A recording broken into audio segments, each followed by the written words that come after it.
Russell viper বা চন্দ্রপোড়া সাপের আতঙ্কে দিন কাটাচ্ছেন মানিকগঞ্জের হরিরামপুর উপজেলার চরাঞ্চলের মানুষ। গত ৩ মাসে এই সাপের ছোবলে ৫ জনের মৃত্যু হয়েছে। মানিকগঞ্জ থেকে আমাদের প্রতিনিধি গাজী ওয়াজেদ আলমের পাঠানো তথ্য ছবিতে ডেস্ক রিপোর্ট। মানিকগঞ্জের হরিরামপুর উপজেলার ৩টি ইউনিয়নকে বিচ্ছিন্ন করেছে পদ্মা নদী। এসব ইউনিয়নের মানুষ পশুপালন ও কৃষির উপর নির্ভরশীল।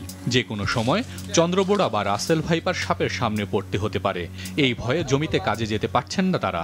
সাপের ভয়ে এই জায়গা আসতে সাহস পায় না কেউ। এখানে জমিগুলো খুব ঘাসযুক্ত, খুব ঘাস হয়, মানুষ কাজ করে, কৃষকরা তাও খুব সাবধানে করে। ধান খেতে থাকে বেশি, আর ভুট্টা খেতে আর পানির কিনারে থাকে বেশি।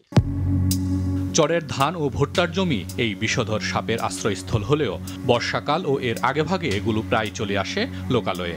গত ৩ মাসে এই সাপের ছোবলে মারা গেছেন ৫ জন। গত ২ বছর ধরে লেত্রাগঞ্জ, কাঞ্চনপুর ও আজিমনগর এই ৩ ইউনিয়নে চন্দ্রবোড়া সাপের উপদ্রব বেশি দেখা দিয়েছে। সাপের আতঙ্কে দিন কাটছে স্থানীয়দের। সোমবারে রাত ১টার সময় নিছি, বুধবারের দিন যাই রাত ৩টার সময় মারা গেছে।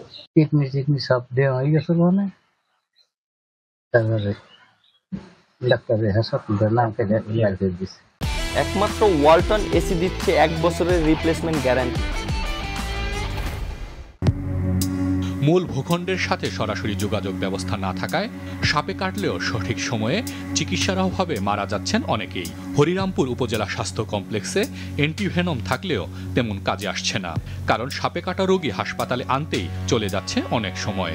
রাসেল ভাইপারের জন্য কয়েকজন লোক মারা গেছে, চিকিৎসার অভাব আছে। এখান থেকে নিতে 6 মাইল 10 মাইল 6 ঘন্টা 7 ঘন্টা লাগে পার হয়ে যাইতে। এখানে আমাদের জরুরি একটা হাসপাতালের দরকার, এইটাই এলো আমাদের সবচেয়ে জরুরি। পেশেন্ট আমাদের এই হরিরামপুর হেলথ কমপ্লেক্সে আসতে আসতে পেশেন্ট অনেকটাই মৃত্যুর মুখে চলে যায়। আমাদের এখানে অ্যান্টিভেনম অ্যাভেলেবল আছে, আমরা অনেকগুলো অ্যান্টিভেনম পেয়েছি। আমরা মানে সাবধানতার জন্য এগুলো রেখেছি, যদি দেওয়া যায় তাহলে আমরা দিচ্ছি পেশেন্টকে। কিন্তু পেশেন্টের অবস্থা অনেক খারাপ হয়ে যাওয়ার পর আমাদের রেফার করতে হচ্ছে।